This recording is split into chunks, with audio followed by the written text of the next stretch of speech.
목사는 설교를 준비하다가 느끼는 것이 하나 있습니다. 오늘 이 설교를 주일날 선포할 때 이 설교가 은혜로운 설교로 접목될 것인가 하는 부분에 감동이 올 때가 있습니다. 어제 말씀을 준비하다가 제가 먼저 뜨거워졌습니다. 그래서 오늘 우리 교우들에게 선포되는 이 말씀이 기다려졌고 또 여러분들에게 선포할 때 종이 받았던 뜨거움이 여러분들에게 임할 줄로 믿고 우리 함께 주일 낮예배 설교에 은혜 받는 귀한 시간 되기를 주님의 이름으로 축원합니다. 날마다 죽노라 제목으로 고린도전서 78번째의 말씀의 강해를 여러분과 함께 나누겠습니다. 사도 요한이 요한복음 12장 24절에서 우리가 이미 너무나 잘 알고 있는 예수님의 말씀을 기록했습니다. 그 유명한 말씀을 제가 읽겠습니다. 내가 진실로 진실로 너희에게 이르노니 한 알의 밀이 땅에 떨어져 죽지 아니하면 한 알 그대로 있고 죽으면 많은 열매를 맺느니라. 다 같이 아멘. 이 주님의 말씀은 대단히 유명한 구절이기 때문에 저같이 목사가 되기 위한 신학생들은 신학대학 때 암송 요절로 이 요절을 읽을 정도로 중요한 말씀입니다.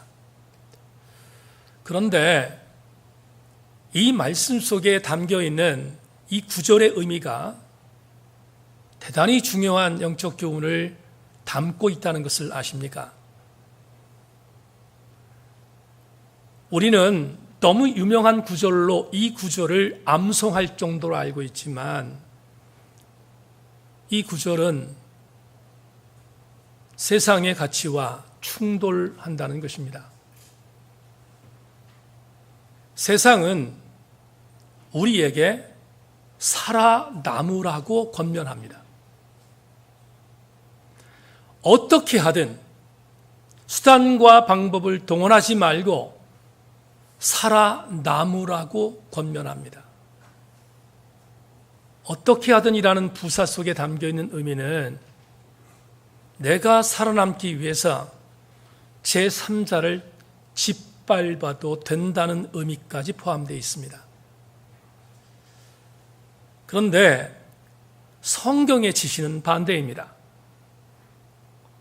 성경의 의미는 반대입니다. 세상은 어떻게 하든 살아남으라고 권고하지만 성경은 반대로 죽으라고 말합니다. 그러니 세상의 가치와 성경의 가치는 충돌할 수밖에 없습니다. 우리가 이 충돌에 대하여 두려워해서는 안 됩니다. 성경은 세상의 가치가 말하고 있는 방향성을 거스러 올라가도록 명하고 있습니다. 요한복음 12장 24절에 한 알의 밀이 땅에 떨어져 죽지 않으면 한 알 그대로 있지만 죽으면 많은 열매를 맺는다는 이 말씀 다음에 나오는 예수님의 말씀을 귀 기울여 보십시다. 요한복음 12장 25절에 이렇게 말합니다. 자기의 생명을 사랑하는 자는 잃어버릴 것이요 이 세상에서 자기의 생명을 미워하는 자는 영생하도록 보존하리라. 그렇다면 우리는 이 구절을 접할 때 우리 민족의 영웅인 성우 이순신 장군이 말했던 죽으면 살고 살면 죽으리라고 하는 말과 너무나 매치되는 말이기 때문에 이 말씀에 대하여 우리는 익숙하게 아멘 하지만 사실 이 말씀대로 살아가는 그리스도인들이 과연 얼마나 되겠습니까? 내 생명을 보존하면 나는 잘못하면 죽을 수 있겠지만 내가 내 생명을 내버리면 주님께서 나를 살리실 거라는 이 기가 막힌 역설을 우리는 얼만큼 살아내고 있습니까? 저는 오늘 여러분과 함께 이 기가 막힌 역설의 은혜를 살아냈던 한 사람, 오늘 고린도전서의 저자인 바울을 소개하려고 합니다. 바울이 오늘 우리에게 주었던 본문 속에 있는 가장 유명한 한 구절, 요한복음 12장 24절처럼 정말로 유명한 한 구절, 그 한 구절을 다시 곱씹겠습니다. 31절입니다. 형제들아, 내가 그리스도 예수 우리 주 안에서 가진 바 너희에 대한 나의 자랑을 두고 단언하노니 나는 날마다 죽노라. 나는 날마다 죽노라라는 이 말이 역설입니다. 왜 그렇습니까? 우리는 이미 압니다. 바울이 이렇게 날마다 죽었더니 바울은 날마다 다시 살지 않았습니까?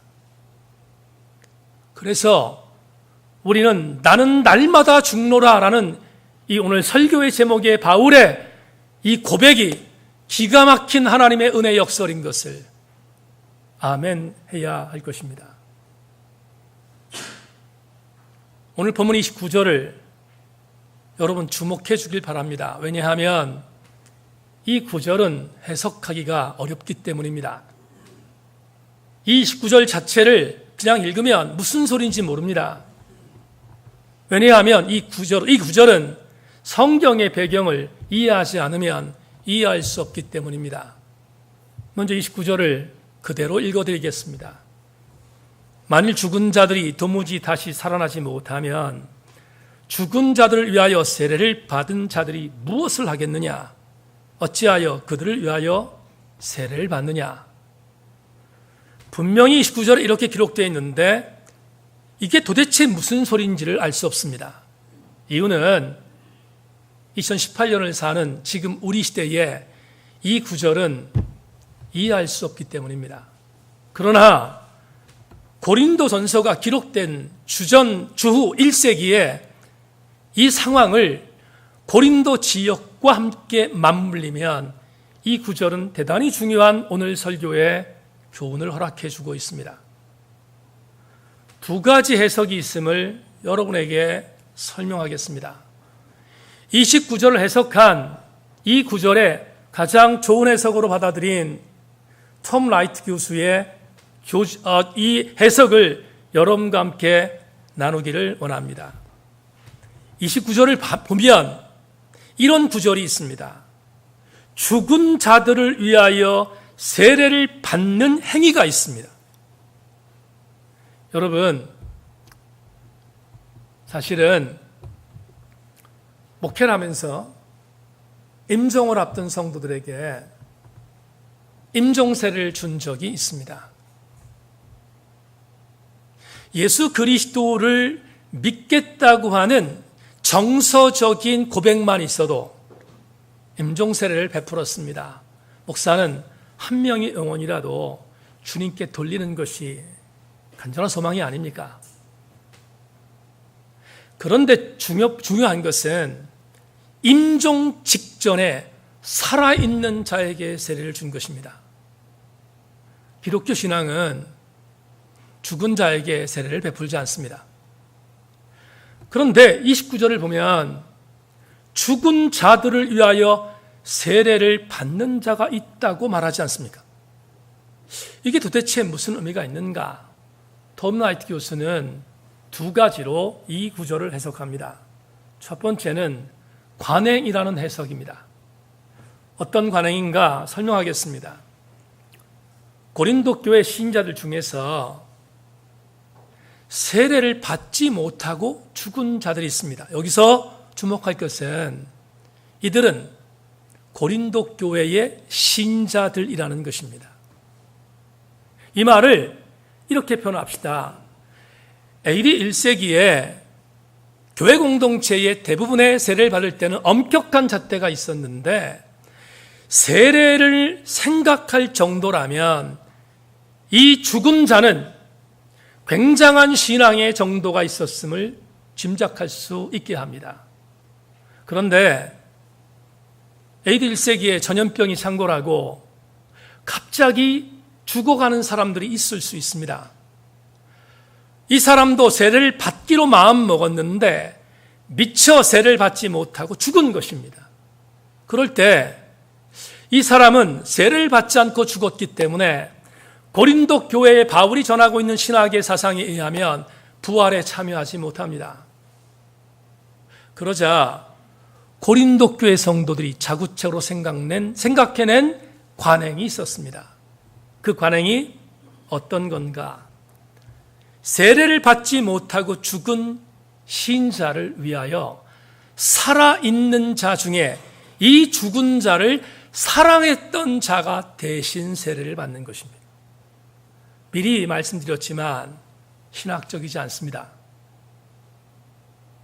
그렇지만 신학적이지 않지만 주 1세기 상황에서 이러한 일들을 고린도 교회 성도들은 행했습니다. 그래서 관행이라고 말씀드렸습니다.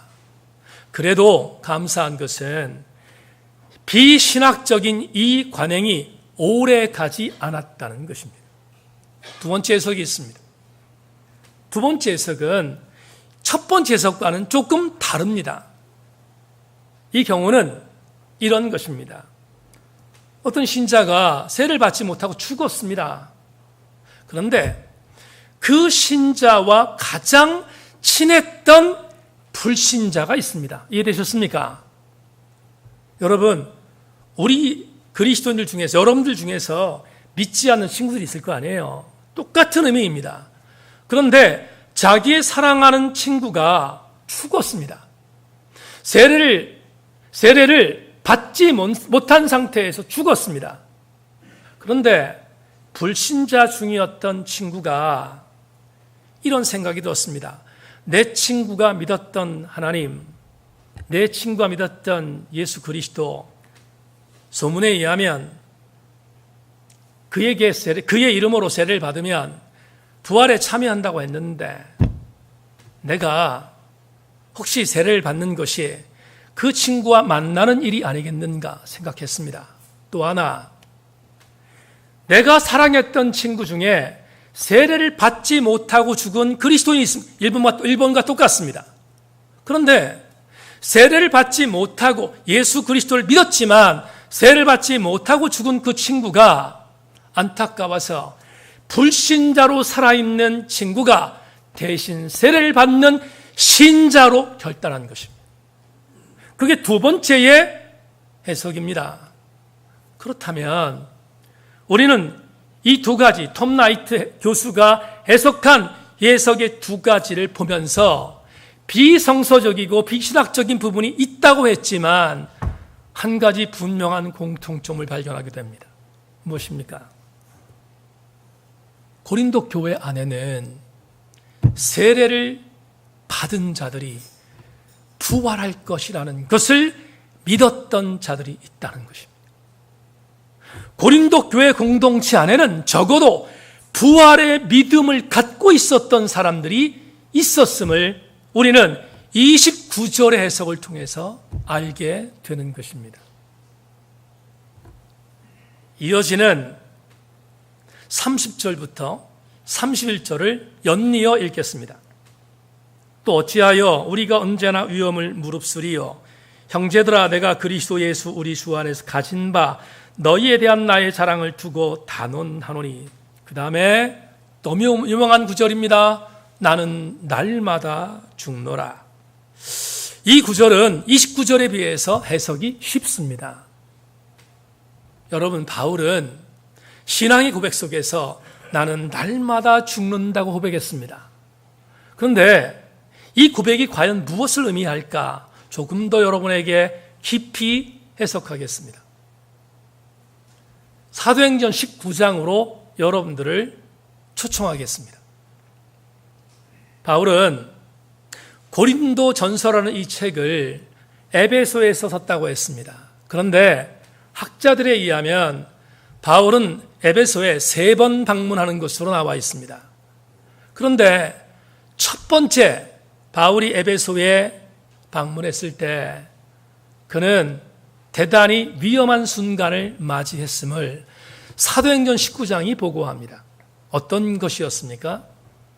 사도 바울이 에베소에 도착했더니 에베소에는 아뎀이라는 여신을 섬기고 있었던 소굴이었습니다. 상당히 많은 사람들이 아데미 우상을 섬기고 있었습니다. 그런데 바울이 에베소에 들어가서 복음을 증거하면서 에베소 시민들을 향해서 말하기를 쓸데없는 짓 하지 말라고 선포합니다. 우상을 섬기지 말라고 말합니다. 아데미 여신상은 사람이 만든 것이 아무것도 아니라고 선포하기 시작했습니다. 그러자 바울의 설교에 성령의 역동성이 있어서 수많은 사람들이 돌아왔음을 사도행전 19장이 우리한테 보고하고 있습니다. 그러자 갑자기 발등에 불이 떨어진 사람이 있었습니다. 그 사람은 다름 아닌 데메드리오였습니다. 이 사람은 에베소에서 아데미 여신상에게 드리는 우상의 물건을 만드는 우상 장사였습니다. 은장색이었다는 말은 우상에게 만드는 모든 기구를 만드는 장사치였다는 것입니다. 그런데 바울이 선포하는 이 복음의 능력을 듣고 수많은 사람이 돌아오자 생계가 걱정됐습니다. 그래서 바울을 그대로 좌시하면 안 되겠다 생각했던 데메드리오가 에베소에 있는 수많은 우상을 섬기던 백성들을 부하내동시켰습니다. 그리고 소동을 일으켰습니다. 바울을 살려두면 안 된다는 것입니다. 바울을 고발한 것입니다. 에베소의 법에 의하면 바울이 고발당한 어떤 범법적인 사실을 통하여 고발당한 사람은 오데온이라고 하는 연극장, 제가 작년인가요? 그림을 보여주면서 에베소의 성지순례를 갔을 때 사자들이 뛰어나오던 불을 소개한 적이 있습니다. 혹시 기억나십니까? 그 장소로 바울을 끌고 가기 위하여 모략을 세웠습니다. 그런데 바울을 보호하는 사람들 때문에 바울을 찾을 수가 없자 은장색 데메드리오가 분노한 마음으로 바울의 말을 듣고 회심한 에베소의 관리 2사람을 붙듭니다. 그 사람이 누굽니까? 아시는 것처럼 가이오와 아리스타고입니다. 이 2명의 관리를 붙들고 바울 대신 이 사람을 대신 오데온 연극장, 우리가 말하는 원형경기장이라고 할 수 있는 그곳으로 끌고 와서 이 사람들을 사자밥이 되도록 만드는 소동을 일으킨 것입니다. 그런데 이 일촉즉발의 위기 상황 속에서 바울이 자기가 전했던 복음을 듣고 회심한 아리스타고와 가이오가 죽을 수 있다는 그런 위험성을 듣고 나서 그는 예수 그리스도인으로서의 리더십을 발휘했습니다. 그리고 그는 원형 경기장으로 들어가겠다고 선포합니다. 그런데 그 일들이 무산되었습니다. 왜냐하면 바울을 보호하는 사람들이 바울에게 그곳을 가지 말라고 말한 것입니다. 바울이 어쩔 수 없는 상황이 돼서 원형 경기장에 들어가지 못했지만 가이오와 아리스타고가 걱정되는 마음이 있었습니다. 그런데 말입니다. 사도행전 19장에 결정적인 감동이 있습니다. 그때 바울은 들어가지 못했지만 성령께서 일하시기 시작했습니다. 여러분, 에베소에 아주 존경받던 유대인 지도자가 있었습니다. 그 사람이 알렉산더입니다. 알렉산더를 하나님이 들으셨습니다. 들으셔서 그 소동 가운데 그를 보내셔서 극적으로 반전시키는 하나님의 일하심이 사도행전 19장에 있습니다. 그래서 유대 율법적인 사상을 갖고 그 기가 막혔던 사형 선고의 상태를 반전시켰던 은혜 때문에 가이오와 아리스타고는 극적으로 구출되었습니다. 여러분, 오늘 제가 왜 사도행전 19장을 조금 자세히 설명했는가? 이유가 있습니다. 바울이 원형 경기장에 들어가서 나도 죽겠다고 말했습니다. 사도행전 19장 30절로 31절을 제가 읽겠습니다.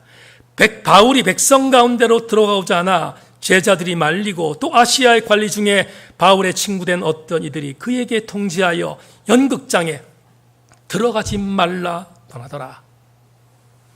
바울은 죽음이 있는 장소에 들어가겠다고 했습니다.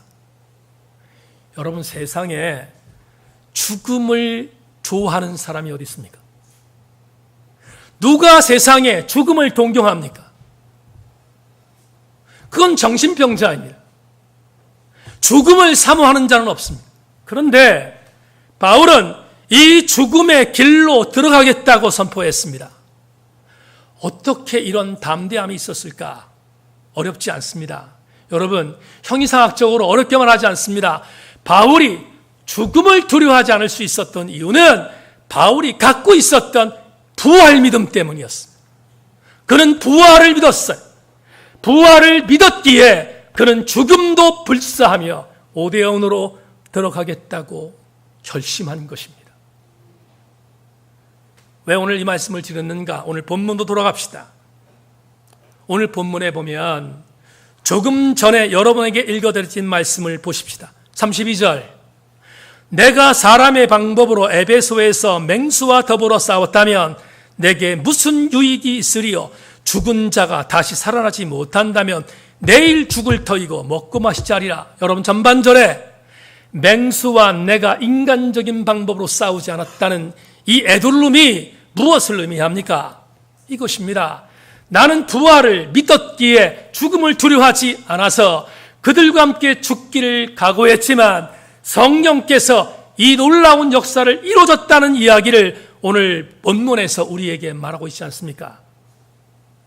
부활의 믿음을 가졌기에 그는 하나님의 은혜 안에서 죽음을 두려워하지 않았다는 사실을 오늘 본문이 우리에게 제시하고 있다는 것을 먼저 가슴에 여러분들 모두가 담으셔야 합니다. 이제 마지막 구절을 해석하겠습니다. 32절 후반절부터 34절을 읽어보겠습니다. 제가 그대로 읽겠습니다. 죽은 자가 다시 살아나지 못한다면 내일 죽을 터이니 먹고 마시자리라. 속지 말라. 악한 동무들은 선한 행실로 더럽히나니 깨어 의를 행하고 죄를 짓지 말라. 하나님을 알지 못하는 자가 있기로 내가 너희를 부끄럽게 하기 위하여 말하노라. 설명하겠습니다. 조금 전에 바울을 비롯하여 고린도 교회 성도들 중에서는 부활의 믿음을 갖고 죽음을 두려워하지 않는 자들이 있다고 했습니다. 심지어 세례를 대신 받겠다고 하는 사람도 있다고 했습니다. 그런데 반대의 그룹도 있습니다. 어떤 그룹입니까? 고린도 교회 안에 있는 신자들 중에서 부활을 믿지 않는 백성들이었습니다. 이들은 대체적으로 신약학자들에 의하면 사두개파 그리스도인이라고 말합니다. 여러분, 소그룹에서 사두개인들 공부했습니다. 사두개인이 누구입니까?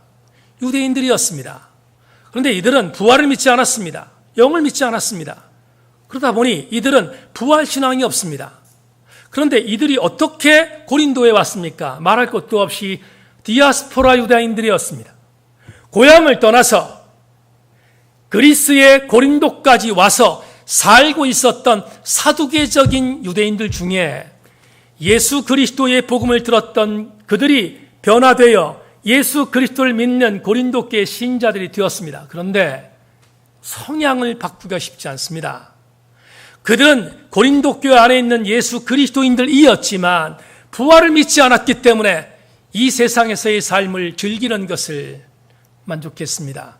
그래서 오늘 32절에 뭐라고 되어 있습니까? 후반절에 죽은 자가 다시 살아나지 못한다면 내일 죽을 터이고 먹고 마시자리라. 바울의 이 말은 거꾸로 말하면 고린도 교회 안에서는 먹고 마시자는 신자들이 있었다는 것이 아닙니까? 말 그대로 사두개파 신자들이 그 안에 있었습니다. 먹고 마시는 것이 전부인 신자들이 있었습니다. 말 그대로 랜덤의 그리스도인들이었습니다. 그들은 이렇게 말합니다. 선한 행실을 행하지 말라. 선한 행실은 의미가 없다는 것입니다. 그들은 영적인 삶을 더럽혔음을 성경이 말합니다. 뿐만 아니라 오늘 마지막 절에서 이들의 공통점이 있습니다. 예수를 믿는다고 말하지만 이들은 진실로 말하여 하나님을 알지 못하는 자들이라고 선포하고 있습니다. 여기까지. 바울은 오늘 본문을 제시하면서 부활의 신앙을 믿는 자와 부활의 신앙을 믿지 않는 자가 구분되어 있음을 소개하고 있습니다. 왜 오늘 본문을 여러분에게 이렇게 별로 재미도 없는 것 같은 본문을 세밀하게 해석했습니까? 이제부터 담임 목사의 마음이 뜨거워졌던 부분들을 여러분과 함께 나누기를 원합니다. 여러분, 가감하지 않고 오늘 본문만을 제시하여 우리에게 선포된 바울의 말씀을 들으면서 제일 먼저 여러분들에게 권고하고 싶은 선포가 있습니다. 사랑하는 새인교회 지체 여러분, 부활의 신앙으로 무장하기를 소망합니다.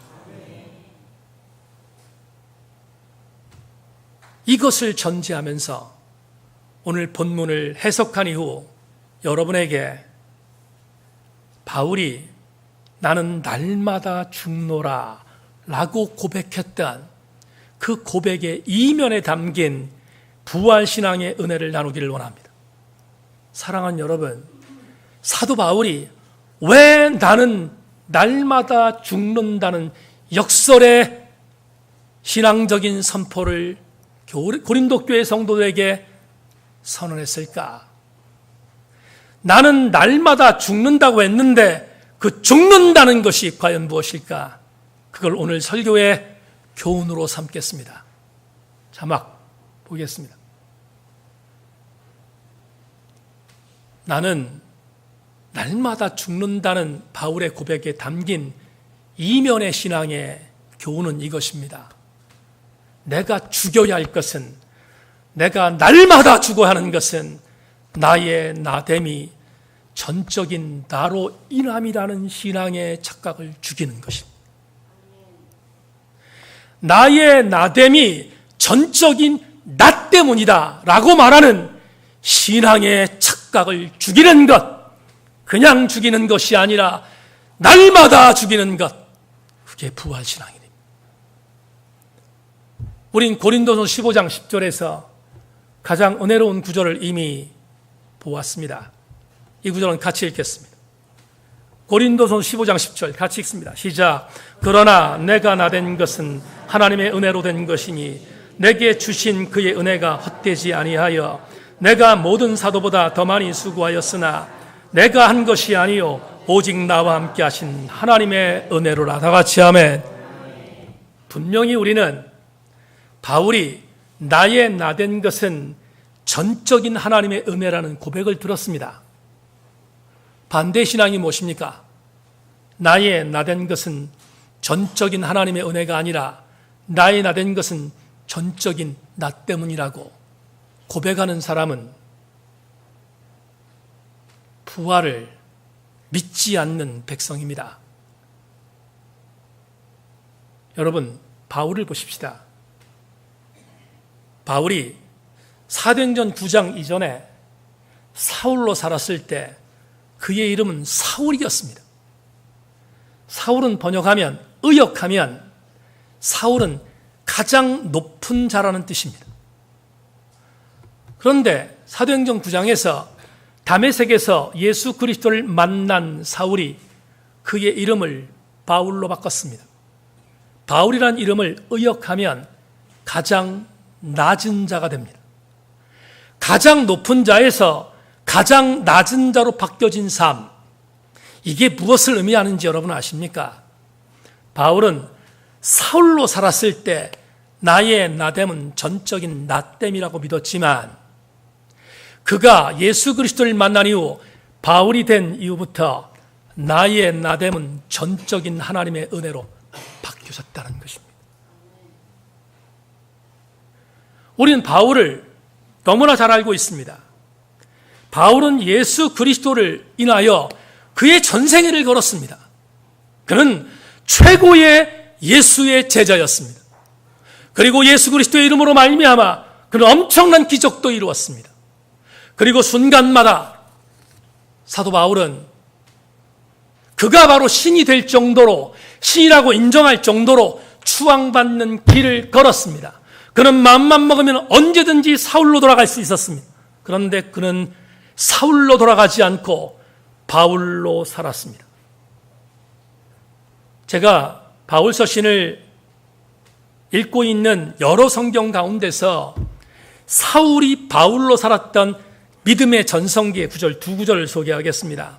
전부 다 빌립보서에 있는데 믿음의 전성기 살았던 사도 바울의 고백을 들어보십시오. 나의 간절한 기대와 소망을 따라 아무 일에든지 부끄러워하지 아니하고 지금도 전과 같이 온전히 담대어 살든지 죽든지 내 몸에서 그리스도가 존귀하게 되게 하려 하나니 이는 내게 사는 것이 그리스도니 죽는 것도 유익함이라. 여러분, 이 고백이 정말로 진정성 있게 아멘할 수 있는 고백이 쉽지 않습니다. 왜냐하면 내가 그렇게 살지 않기 때문입니다. 그런데 바울이 이렇게 고백했습니다. 내게 사는 것이 그리스도니 죽는 것도 유익함이다. 그가 어떻게 이렇게 말할 수 있었을까? 이어지는 빌립보 3장 8절로 12절을 귀 기울여서 들어주시기를 부탁합니다. 또한 모든 것을 해로 여김은 내 주 그리스도 예수를 아는 지식이 가장 고상하기 때문이라. 내가 그를 위하여 모든 것을 잃어버리고 배설물로 여김은 그리스도를 얻고 그 안에서 발견되려 함이니 내가 가진 의는 율법에서 난 것이 아니요 오직 그리스도를 믿음으로 말미암은 것이니 곧 믿음으로 하나님께로부터 난 의라. 그 다음 구절 봅시다. 내가 그리스도와 그 부활의 권능과 그 고난에 참여함을 알고자 하여 그의 죽으심을 본받아 어떻게 해서든지 죽은 자 가운데서 부활에 이르려 하노니 내가 이미 얻었담도 아니요 온전히 이루었담도 아니라 오직 내가 그리스도 예수께 잡힌 바 된 그것을 잡으려고 달려가노라. 이 부에 나오신 교우 여러분, 바울은 사울에서 바울로 살았기에 예수 그리스도를 아는 지식 이외의 모든 것들을 배설물로 여겼고 그는 항상 예수 안에서 발견되기를 소망했다고 빌립보서에서 고백하고 있습니다. 그는 이 고백을 하면서 이렇게 선포했습니다. 내가 이렇게 하는 이유는 내가 그리스도와 그 부활의 권능과 고난에 참여하고자 함을 알고자 하여 그의 죽으심을 본받아 어떻게 해서든지 죽은 자 가운데서 부활에 이르려 하노니. 부활의 믿음을 갖고 있었던 사도 바울은 그래서 나의 나된 것은 나라는 모든 것들을 배설물로 버리고 나의 나된 것은 하나님의 전적인 은혜임을 고백하고 있는 것입니다.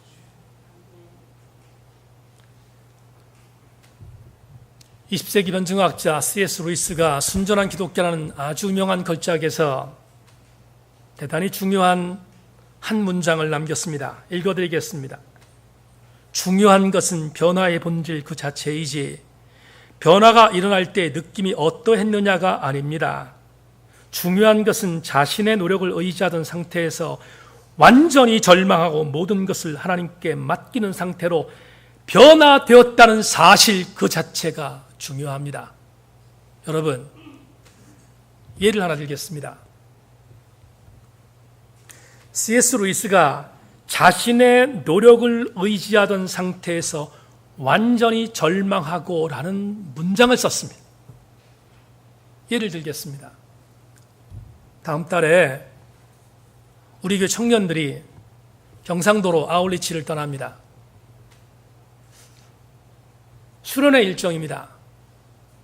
학생들도 다음 달에 수련회를 할 것입니다. 여러분, 보통 저 같은 목사, 제 세대에 있는 목사들이 언제 은혜 받았는가를 물으면 부흥회 때 혹은 수련회 때 은혜를 받았다고 합니다. 아마 많은 사람들 중에 그런 사람이 있을 것입니다. 저도 수련회 때에 동기부여를 받은 것이 분명합니다. 그래서 목사까지 되었습니다. 그런데 말입니다. 저는 수련회 때 신비적인 어떤 은혜를 받고 하나님의 살아계심을 느낀 게 아니라 저는 철저한 하나님 말씀으로 거듭났습니다. 그런데 말입니다. 수련회가 벌어지는 많은 교회에서 많은 학생들과 많은 청년들이 은혜 받았다고 간증합니다. 심지어 교회 돌아와서 간증하기를 나는 수련회 동안 하나님의 은혜를 받고 하나님이 살아계심을 느꼈다고 간증합니다. 그런데 이상한 것은 한 달이 못 돼서 그 은혜가 사라집니다. 수많은 학생들과 청년들이 그렇게 뜨거웠던 신앙을 잃어버리고 제 출신 교회에서 제 동기들 중에 수련회 가서 은혜 받았던 사람 중에 상당수가 예수를 안 믿습니다. 어떻게 이런 일이 벌어집니까? 우리 교우들에게 증거하고 싶습니다. 사랑하는 교우 여러분, 신앙생활은 느낌이 아닙니다. 신앙생활은 감정적인 느낌이 아닙니다. 신앙생활은 기분의 충족이 아닙니다. C.S. 루이스에 의하면 신앙을 갖는 것은 내가 어떠한 느낌으로 느낌을 받았느냐가 신앙생활의 출발이 아니라 내가 신앙생활을 감당하는 하나님의 사람이 된 가장 강력한 이유는 내가 나의 나된 것은 나라는 내 상태에서 완전히 절망하여 나의 나된 것은 내가 아니라 하나님의 은혜임을 선포하는 그 시작이 신앙임을 우리에게 가르쳐주고 있습니다. 심재희 권사님의 둘째 사이가 지금 담임 목사 셀에서 말씀의 은혜를 나누고 있습니다. 흔들리고 있습니다. 뭐가 흔들리고 있는가? 내가 예수를 믿기 이전에 이런 삶을 살았는데 나는 이런 이상을 갖고 있었는데 내가 이제부터 예수 그리스도의 은혜 안에 있다는 것이 이러한 것이군을 깨닫는 것이 말씀 속에 접목되어 있다는 것은 굉장히 강력한 은혜가 아닐 수 없습니다. 우리의 신앙생활은 다시 강조하지만 우리의 신앙생활의 출발은 내가 노력하고 의지하던 상태에서 완전히 절망하는 것부터 시작됩니다. 왜냐하면 나의 나된 것은 나 때문이 아니라 전적인 하나님의 은혜임을 고백하면서부터 시작되기 때문입니다. 제가 참 좋아하는 영국이 나온 불의사자 레오날 레이븐훌이 소돔에는 말씀이 없었다 해서 선포한 말씀을 1%도 이견을 달지 않고 동의합니다. 그는 이렇게 말했습니다. 사회 여론이나 여러 상황이 그리스도인들의 감정에 영향을 미친다. 그러나 일시적인 역경과 파도가 몰아친다고 해서 그리스도인들이 우울증에 빠져서야 되겠는가? 기분이 신자를 지배하는가? 아니면 신자가 기분을 지배하는가? 당신은 예수께서 우울하셨다고 생각하는가? 내가 보기에는 예수님에게는 그런 순간이 단 한순간도 없으셨다. 레이븐힐이 말했던 이 문장에서 제가 열공하는 것은 이것입니다. 기분이 신자를 지배하는가? 아니면 신자가 기분을 지배하는가? 교우 여러분, 2, 3년 전부터 수없이 교우들에게 선포했던 담임 목사의 메시지를 기억합니까? 감정대로 신앙생활 하지 말고 말씀대로 신앙생활 하라고 얼마나 외쳤습니까? 왜 감정대로 신앙생활을 하면 안 됩니까? 감정은 신앙의 요소가 아니기 때문입니다. 내 감정이 업되는 것은 그냥 감정입니다. 내가 하나님의 은혜 안에서 신앙생활을 감당하는 가장 중요한 영적인 밑힘은 감정이 아니라 말씀이기 때문입니다. 한 예를 들고 설교를 맺겠습니다. 4월달 교사주일날 김영환 안수 집사님이 교육부장이니까 선생님들 초청해서 선생님들 격려하는 마음으로 저녁 식사를 같이 했습니다. 그날 같이 선생님들과 식사를 하고 그리고 뿔뿔이 흩어졌습니다. 근데 마침 제가 교회에 들어오는 길에 최지원 집사님의 딸 혜린이가 교회 근처니까 제 차를 타고 최 집사님은 매장으로 나가야 되니까 혜린을 데리고 그리고 집까지 바래다 주었습니다. 혜린이하고 대화할 수 있는 시간이 별로 없습니다. 그런데 그날 짧은 거리지만 혜린이하고 이런저런 이야기를 나누고 돌아왔습니다. 여러분 잘 아시는 것처럼 혜린이가 참 어렵게 대학을 들어갔습니다. 얼마나 귀하고 또 귀한지 담임 목사가 많이 감동받았음을 말했습니다. 혜린이는 지금 여대생입니다. 여대생 1학년 학생입니다. 그런데 혜린이가 그날 차 안에서 저하고 이런저런 얘기를 하다가 제가 혜린이한테 물었습니다. 혜린아, 지금 동아리는 무슨 동아리를 들었니? 그랬더니 목사님 CCC에 들었습니다. 그게 얼마나 감동이 되는지 아십니까? 요즘에 예수 믿는 대학생들 CCC에 가입 안 합니다. 고루하다고 믿기 때문입니다. 대학생 선교회에 가입해서 또 다른 은혜를 나누고 있다는 얘기를 들으니까 너무 예뻤습니다. 대학 캠퍼스를 한번 생각해 보십시다. 대학 캠퍼스 안에 하나님도 하나님이지만 다른 신도 하나님이야 라고 말하는 이신론 사상이 팽배합니다. 그뿐입니까? 하나님을 하나님 인정하지 않은 무신론 사상은 대학 캠퍼스를 점령했습니다. 어디 그뿐입니까? 과학주의와 물질 메커니즘이 대학생들을 유혹합니다. 수많은 집단적인 지성들이 여대생들을, 아니 대학생들을 공격하고 있습니다. 여러분, 혜린이도 예외일 수 없습니다. 그런데 대학 밖으로 나와 보십시오. 대학 안에서 그런 유혹이 있는데 대학 밖으로 나와 보십시오. 여대생들이 유혹될 수 있는 말초적인 신경에 세속적인 문화, 감각적인 문화, 찰나적인 문화들이 얼마나 많습니까? 그런데 그 와중에서 혜린이가 CCC에 들어서 하나님 말씀대로 살고 있다는 사실이 얼마나 따뜻하게 와닿는지 모릅니다. 그날 혜린이가 저에게 이렇게 말했습니다. 우스갯소리로, 목사님, 근데 목사님, 제가 제천에 내려오잖아요. 그래, 목사님, 제가 제천에 내려오고 싶지 않을 때가 있습니다. 아니, 벌써 제천을 떠날 수 있었으면 떠났을 것입니다. 그런데 떠나지 못하는 이유가 하나 있습니다. 뭐냐? 혜리가 이렇게 말했습니다. 목사님 때문에 못 떠나요. 저 때문에 못 떠난대요. 여러분, 얼마나 제가 좋았겠습니까? 나 때문에 못 떠난 여대생 한 명 있으니 얼마나 좋아요. 나 때문에 못 떠난다는 거예요. 그래서 고마웠습니다.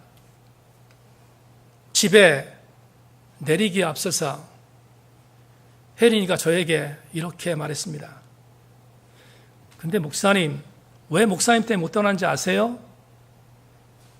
제가 대학에서 공부하면서 이 여러 가지의 많은 상황의 위기들이 있지만 이 위기들을 당할 때마다 힘들고 지쳐 있지만 주일 예배에 내려와서 예배에 참석하여 선포되는 하나님의 말씀 때문입니다.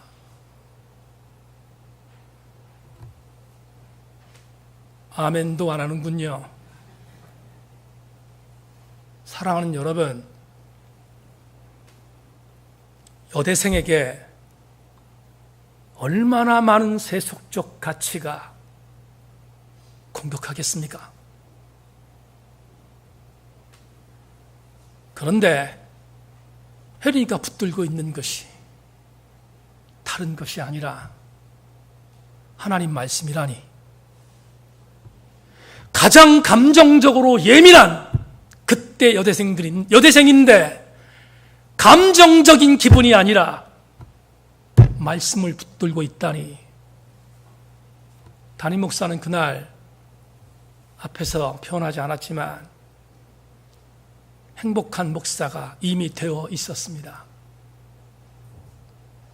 말씀을 맺겠습니다. 목양터 이야기마당을 읽으셨습니까? 3층 베란다에 3개의 화분이 있습니다. 지난 겨울 얼어 죽은 화분입니다. 앙상한 모습으로 볼품이 없어 죽어 있어서 아내가 가지치기를 다 하고 나중에 화분갈이라도 해서 화분에 다른 꽃을 심어야 되겠다고 생각해서 버리지 않고 있었던 화분이었습니다. 그런데 금년 봄에 움직임이 있습니다. 너무 놀라웠습니다. 앙사에게 얼어 말라 비틀어 죽은 나무의 그 줄기에서 새싹이 나오기 시작했습니다. 3층 베란다에 올라오셔서 보십시오.